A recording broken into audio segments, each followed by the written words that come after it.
Halo Sobat Cek Fakta, kembali lagi di kanal yang membedah fakta sepak bola Indonesia dengan data, bukan katanya. Kali ini kita kupas kabar menarik jelang Piala AFF U23 2025.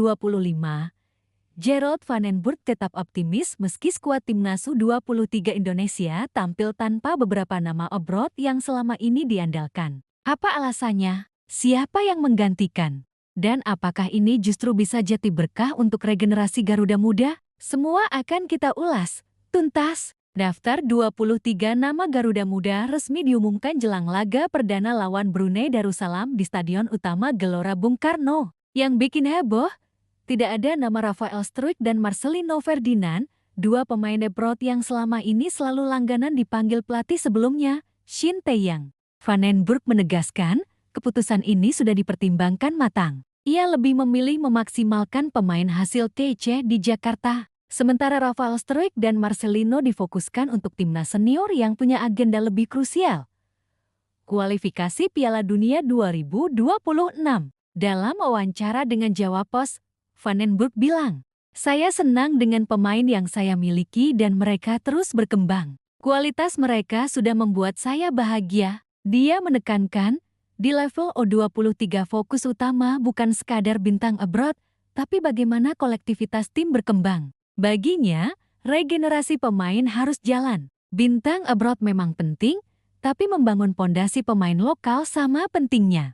Van den Burg juga tidak mau terlalu bergantung pada 1-2 nama. Filosofinya, siapapun yang dipanggil harus siap bertarung. Prioritas Piala Dunia ke-2026. Rafael Struijk dan Marcelino Ferdinand sedang fokus ke timnas senior untuk laga-laga kualifikasi yang menentukan. Secara usia, mereka memang sah main di U23, tapi di level senior, Indonesia lebih butuh kualitas mereka untuk menembus sejarah baru.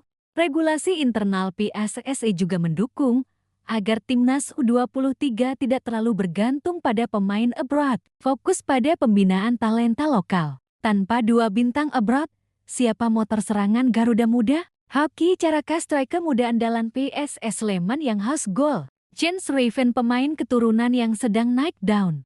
Doni Tri Pamungkas, Robby Darwish, dan Muhammad Ferrari Jati tulang punggung pertahanan hingga lini tengah. Ada juga Frankie Misa yang sempat dikorat, lalu dipanggil lagi karena Mikael Tate cedera. Jati, meski tanpa Rafael Struijk dan Marcelino, komposisi pemain muda Indonesia tetap solid. Risiko, kehilangan kreativitas Marcelino yang punya visi umpan brilian. Struijk terbukti bisa membuka ruang di lini depan, terutama lawan bertahan total. Peluang, pemain lokal dapat jam terbang lebih banyak. Chemistry tim lebih kuat karena intensitas latihan bersama di Jakarta. Pelatih lebih fleksibel menata pola main tanpa ketergantungan individu. Van den Burg sadar, target dari PSSI tetap juara. Itu sebabnya dia tetap optimistis.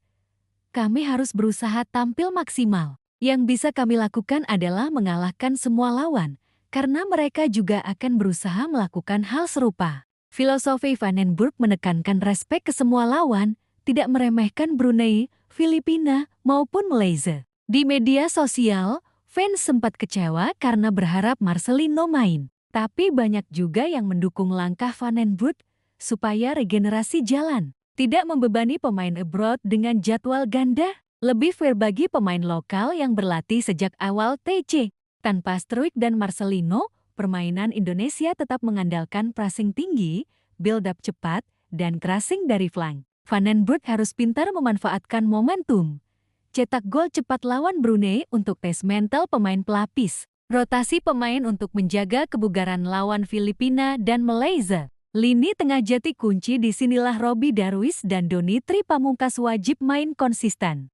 Jadi Sobat Cek Fakta, meski tanpa beberapa nama abroad, timnas U23 Indonesia tetap layak diunggulkan. Keputusan Van den Burg bukan sekadar keputusan praktis, tapi bagian dari strategi jangka panjang.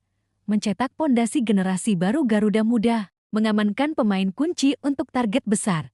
Lolos Piala Dunia. Kini tinggal bagaimana Hoki Caraka dan kawan-kawan membayar kepercayaan itu di lapangan.